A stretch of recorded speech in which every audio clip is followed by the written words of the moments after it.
Assalamualaikum, berjumpa lagi kita dalam kelas Matematik tahun 4. Unit yang kita akan belajar hari ini adalah unit nombor dan operasi.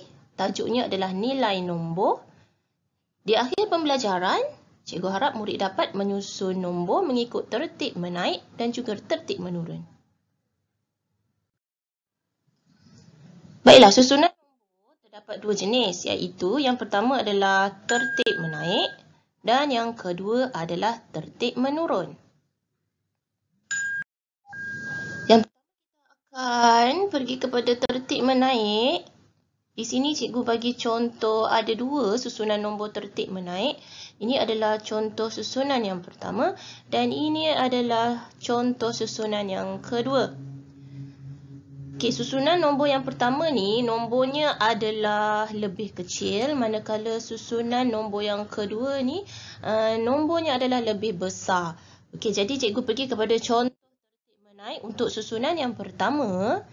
Nombor yang pertama di depan sekali adalah 6, kemudian diikuti oleh 10, kemudian 57 dan di akhirnya adalah 271.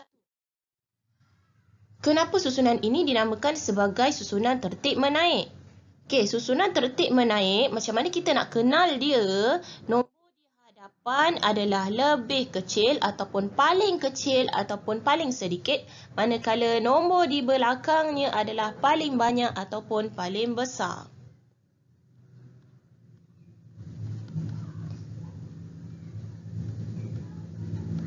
Jadi murid-murid perlu ingat, untuk tertib menaik, pastikan nombor di hadapannya adalah yang paling kecil, manakala nombor di belakangnya adalah yang paling besar. Okey, kemudian kita pergi kepada contoh yang kedua. Okey, contoh yang kedua, nombor yang pertama adalah 1105, kemudian 24712, kemudian 69711, kemudian 75141. Okey, jika dilihat nombor di hadapan dan juga nombor di akhirnya, nombor di hadapan adalah nombor yang paling kecil, manakala nombor di belakangnya adalah nombor yang paling besar ataupun paling banyak. Okey, jadi murid-murid dah kenalkan macam mana nak tahu sama ada susunan itu tertib menaik. Perlu ingat, nombor di hadapan adalah nombor yang paling kecil, manakala nombor di belakangnya adalah nombor yang paling besar. Baik, seterusnya. Bagaimana pula kita nak kenal susunan nombor yang tertibnya adalah menurun? Ini contoh susunan yang pertama dan ini adalah contoh susunan yang kedua. Okey, senang saja. Kalau tertib menaik tadi, nombor di hadapan adalah paling kecil. Okey, untuk tertib menurun, nombor di hadapannya ini adalah mesti yang paling besar ataupun yang paling banyak. Kemudian nombor di belakang sekali adalah nombor yang paling kecil ataupun paling sedikit. Okey, ini adalah contoh susunan nombor yang pertama. Sama juga dengan susunan nombor yang kedua. 15,367. Okey, kalau nak dibandingkan dengan yang belakang ni, 13,719. Boleh lihat kan nilai dia? Ya, ini dah 15,000. Ini 13,000. Jadi kita dah nampak dah di sini. Yang di depan ni adalah paling besar. Yang 13,000 yang belakang sekali ni adalah paling kecil. Okey, jadi inilah cara macam mana kamu nak kenal tertib menurun. Ingat ya, untuk tertib menurun, nombor di hadapan mesti paling besar, manakala nombor di belakangnya adalah paling kecil. Baik, seterusnya. Bagaimana pula kamu nak mencari nilai di dalam susunan nombor? Okey, baik, ini adalah contoh. 4 kad nombor di bawah disusun dalam tertib menaik. Okey, ini kad yang pertama. Ini kad yang kedua. Ini kad yang ketiga. Ini adalah kad yang keempat. Baik, di antara keempat-empat kad ni, ada satu kad yang tiada nilai dia, iaitu K. Kad yang ketiga ni. Kad yang ketiga ni lah nilai yang perlu kita cari, yang perlu kita teka. Jadi soalannya, siapakah yang menunjukkan nilai K yang betul? Okey, di sini ada 3 pilihan jawapan. 52,000, 54,001, 58,145. Jadi maksud soalan ni, di antara pilihan jawapan ni, di antara ketiga-tiga kad ini, yang manakah yang paling tepat untuk menunjukkan nilai K ini? Jadi caranya yang pertama, okey, kita dah tahu susunan nombor ini adalah susunan tertib menaik. Okey, jadi apabila susunan tertib menaik, kamu perlu ingat nombor di hadapan adalah lebih kecil, manakala nombor di belakang adalah lebih besar. Jadi macam mana nak cari nilai K, iaitu untuk kotak yang ketiga ni, untuk kad yang ketiga ni.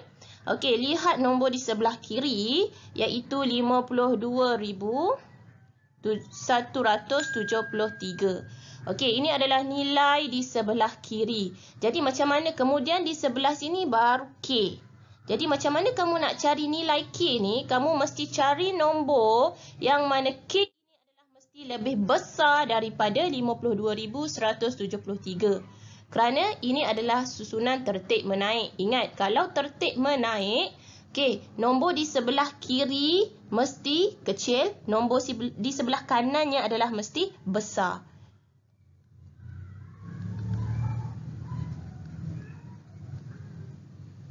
Okey, kemudian, baik.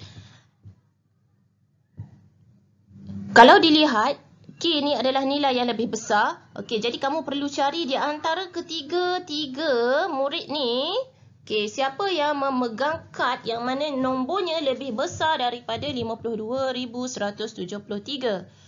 Okey, kita lihat untuk Ray dahulu. Ray 52,171.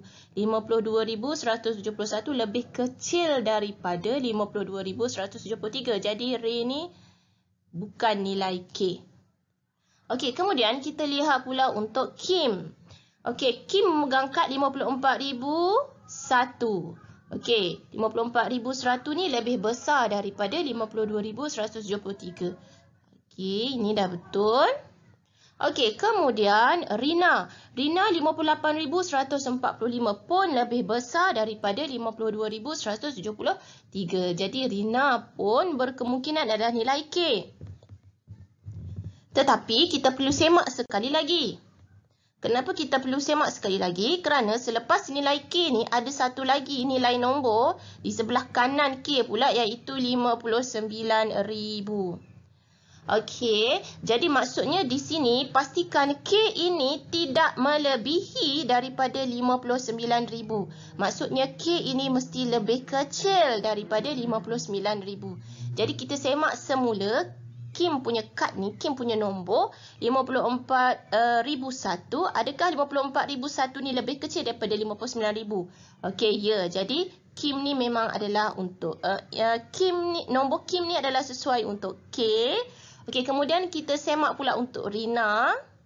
Rina memegang kad 58,145, iaitu juga lebih kecil daripada 59,000. Jadi, siapakah yang menunjukkan nilai K yang betul? Jawapannya adalah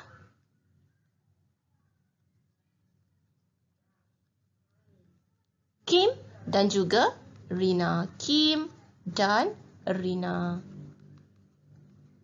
Baik, itu sahaja pembelajaran kita hari ini. Berjumpa lagi untuk kelas yang lainnya. Terima kasih.